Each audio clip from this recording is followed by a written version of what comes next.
Et on en parle avec Cyril Payen. Bonjour Cyril. Bonjour. Alors, quelle est la situation sur le terrain dans le sud de la bande de Gaza? Un exode sans fin, hein, on sait maintenant, on a des chiffres qui commencent à arriver. Depuis le 7 octobre, donc le déclenchement de ce conflit avec l'attaque du Hamas sur le sud d'Israël. Le 27 octobre, le déclenchement de l'offensive israélienne sur Gaza. Et puis plus récemment, visant donc les réfugiés, on va en parler, le 7 mai avec le déclenchement de cette offensive israélienne sur Rafah. Rafah, c'est là où il y a une concentration presque inédite, presque historique de civils, puisque l'armée israélienne a déplacé tout le nord des Gazaouis du nord vers cette sud de l'enclave et a lancé parallèlement une offensive. Il y a 2,4 millions de Gazaouis dans la bande dans l'enclave palestinienne et on estime que près de 2 millions sont des déplacés. Donc c'est un exode sans fin, des conditions extrêmement difficiles. Vous le disiez en préambule, on estime que de ces dernières 24 heures, 250 000 personnes, il fait plus de 30 degrés, il fait chaud dans les conditions qu'hélas on connaît depuis 9 mois, extrêmement difficiles, eh bien se déplacent avec la peur constante de bombardements.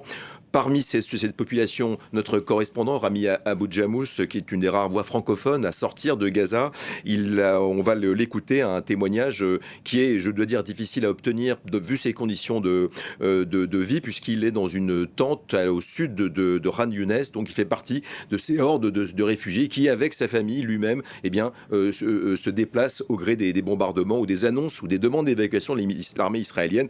J'ajoute enfin, pour finir, avant de lancer son témoignage, qui est arrivé il y a quelques instants, qu'il a marché lui-même 1 heure et demie pour trouver un peu de réseau pour nous livrer ce témoignage. Donc on l'écoute. Rami Abou-Djamous à Gaza. 72 heures après les ordres de l'armée israélienne d'évacuation des dizaines de quartiers de l'est de la ville de Khan Younes, l'incursion terrestre n'a pas encore eu lieu. D'après le Norrois, l'estimation parle de 250 000 personnes qui ont dû bouger de ces quartiers-là pour aller à l'ouest de Khan Younes, à Al-Mawasi, à Deir el-Balah et dans d'autres villes pour prendre refuge. Le problème, c'est que ces gens-là, ils n'ont pas trouvé d'endroit. La majorité de ces gens-là, ils sont restés dans les rues. Et les plus chanceux, ils ont trouvé une tente ou des bâches pour prendre refuge. L'hôpital européen qui est considéré dans le quartier ou bien les quartiers qui doivent être évacués, il a été évacué totalement. D'après l'OMS, 250 patients ont dû être bougés par la Croix-Rouge pour les déplacer et les mettre dans l'hôpital Nasser et l'hôpital de la Croix-Rouge dans le côté de l'Mawasi. La majorité de cette population-là, ils sont toujours en attente. Et, ils ne savent pas où y aller. Ils sont toujours dans les rues. Certains, ils sont allés dans les hôpitaux. Certains, ils sont allés chez des amis. Mais ils attendent avec impatience leur retour. Le sentiment général, c'est un sentiment de la peur et surtout de la fatigue. Parce que ces gens-là, ils se sont déplacés pour les énièmes fois. À chaque fois, ils se déplacent. À chaque fois, ils sont en peur de la machine de guerre qui est en train de le suivre partout. Et, à chaque fois, quand ils rentrent chez eux, ils croient que c'est la fin de la guerre et qu'ils vont rester chez eux. Et après, ils se rendent compte que non, c'est pas fini et qu'il faut se déplacer pour la énième fois. Le sentiment général, c'est la fatigue et surtout, ces gens-là, ils veulent que tout ça s'arrête et que la guerre s'arrête et que chacun rentre chez lui. Voilà, on a vu cette situation extrêmement difficile avec cet exode sans fin dont on se demande d'ailleurs s'il ne va pas, enfin, il n'y a pas réellement de marqueur comme nous le disait Rami, la population gazaoui vit dans un clair-obscur, un entre-deux. Ce n'est plus vraiment une guerre intense puisqu'on a évidemment baissé d'intensité dans les offensives, mais c'est pas non plus la paix, donc c'est extrêmement difficile parce qu'à l'horizon il n'y a pas grand-chose. Des fuites dans un journal américain laissaient entendre, des fuites émanant de l'armée israélienne, qu'il pourrait y avoir l'aboutissement de cette offensive et qu'on referme un peu en tout cas le chapitre de l'offensive stratégique sur Gaza. Tout cela a été démenti il y a quelques instants par le Premier ministre Benyamin Netanyahou, volontiers va en guerre. On sait qu'il n'a pas du tout l'intention, je le cite, de succomber aux sirènes du défaitisme. Lui, il veut aller jusqu'au bout. Jusqu'au bout, on ne le sait pas. En tout cas, les Gazaouis, eux, n'en ont pas pas l'ombre d'un indice. Et pour ajouter à la tragédie, les enfants payent eux aussi un très lourd tribut depuis ces 9 mois. Oui, on parle souvent des victimes collatérales dans les conflits. Donc la réalité de Gaza, c'est aussi les enfants. Les enfants, c'est 47% de la population gazaoui. Des 2,4 millions de Gazaouis sont des mineurs. Et parmi ces enfants, c'est l'association Save the Children qui est très à la manœuvre, très implantée dans cette région, en Cisjordanie et Gaza, qui, on s'en souvient, il y a 3 semaines, avait sonné l'alarme en affirmant qu'il y avait, selon sa comptabilité, 21 000 enfants disparus. 21 000 enfants à Gaza dont on n'a pas de nouvelles. On ne sait pas s'ils sont vivants, sous des décombres, morts.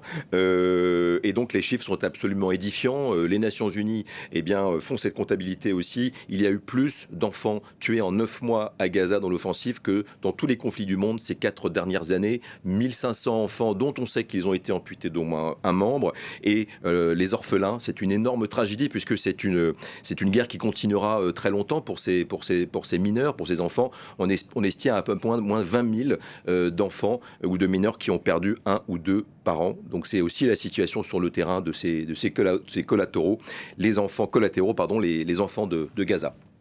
Alors les négociations continuent, mais pour le moment le cessez-le-feu ou un possible cessez-le-feu est au point mort, alors que l'offensive sur le Liban, elle menace. Et donc il y a des négociations, beaucoup de déplacements diplomatiques. Amos Hochstein, qui est un très très proche collaborateur du président Biden, qui est son émissaire personnel pour le Proche-Orient, multiplie les visites. Il est à Paris aujourd'hui où il doit rencontrer évidemment ses homologues du Moyen-Orient, au Quai d'Orsay, au ministère des Affaires étrangères, mais également sur un autre dossier qui évidemment inquiète énormément la communauté internationale. Ça sera un nouveau front, c'est le sud du Liban avec une offensive dont on parle de plus en plus israélienne sur le sud Liban pour attaquer le Hezbollah, soutien du Hamas. Donc Amos Hochstein est en discussion avec Jean-Yves Le Drian, qui est l'envoyé spécial pour le Liban du président Macron. Donc on voit bien que les chancelleries occidentales s'agite parce qu'on veut freiner cette question des offensives tous azimuts, de la multiplication des fronts, alors que on vient d'apprendre notamment sur le plan de la Cisjordanie que le gouvernement israélien vient d'approuver le plus gros programme de colonisation illégale en Cisjordanie depuis 30 ans. Donc c'est ce qui se passe aussi, c'est la réalité du terrain. Donc la diplomatie essaie de travailler, et sur le plan du cessez-le-feu à Gaza, dont on parle depuis des mois, alors là on est complètement au point mort, puisque le point d'achoppement, c'est que Benyamin Netanyahou, patron ad hoc du cabinet de guerre en Israël, veut en terminer, le dit-il, avec le Hamas. Vaste programme qui n'a pas réussi pour l'instant. Et du côté du Hamas, ils veulent un cessez-le-feu dès lors que toute forme d'offensive et dès lors que tout soldat israélien aura quitté Gaza. Donc c'est un point d'achoppement, c'est un accord impossible. Merci Cyril.